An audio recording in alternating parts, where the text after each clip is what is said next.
Evening. This is Mr. Ellithorpe. My name is Mr. Ellithorpe, and this is Sustainable Society, which I teach with Miss Ung. She's supplying some information independent of this on the class, and all but one of the students in the class also have my personal financial literacy class, and there's many similarities, so I'm not going to repeat a lot of that. The only one that didn't, Mr. and Mrs. Davidson, I've had two of your kids in school, so you pretty much hopefully know how I work. And if there's anything I don't answer for you, just please email me at mellithorpe, MELLITHORPE, at ctemc.org. So Sustainable Society is a class that looks at social and scientific aspects of sustaining our world and providing for people as we know it. Okay, economics is how you provide people with what they need with limited resources. Sustainability is how you provide people now in a way that won't take away from providing people in the future. And that's really the difference between the two. They're both very closely related. So in Sustainable Society, like in other classes, we do have a theme of social justice this year, and we'll be looking at that. We'll be looking at the UN Sustainable Development Goals. And the difference between this class and a lot of class kids take in high school, this is a very student-centered, project-based course.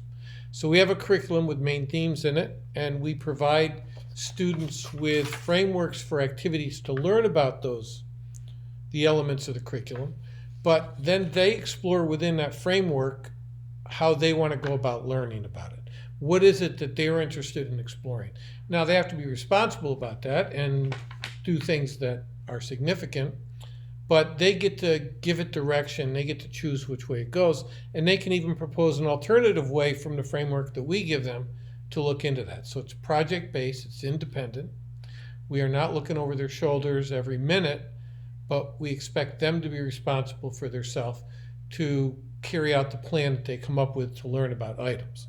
And of course, we're there to support them and guide them along the way. We don't just hang them out. We're always there for them and trying to help them, but we want them to become independent learners, because next year nobody's going to be helping them out. Nobody's going to be looking over their shoulder. They're going to learn because they've internalized the value of it. And then they'll be successful in college. So that's pretty important to us, and that's the way we approach the class. Okay, there is no textbook in Sustainable Society. All activities are online. We use different methods to deliver those activities. Google Classroom is one. Ms. Ung's put together a very sophisticated website that the kids will follow. That's another. And she's done a great job in that. She's amazing. Okay. The class content, we right now are looking at a brief history of modern environmental pioneers to give the students a sense of the idea of sustainability of our environment and sustainability of our resources. And then we go on to look at sustainable science and the economic social impacts of sustainable science. New Jersey's natural resources, managing waste and pollution, sustainable energy, and public policy. And we usually, during the course of the year, because it is a student-centered class where they give a lot of direction to it, end up concentrating on other activities too within the realm of sustainability. Like previous classes when we've been in school, I've worked on putting rain barrels up around school, which is a sustainable practice, and trying to look at our school and help our school to practice sustainable practices. And that's pretty much the course. It's a year-long course, and we have a small group, but they're very interested, and we're very happy to be working with them. Miss Ung teaches it from the science side, and I approach it from the social studies side. And we've worked together in the past teaching this class, and she's just amazing to work with.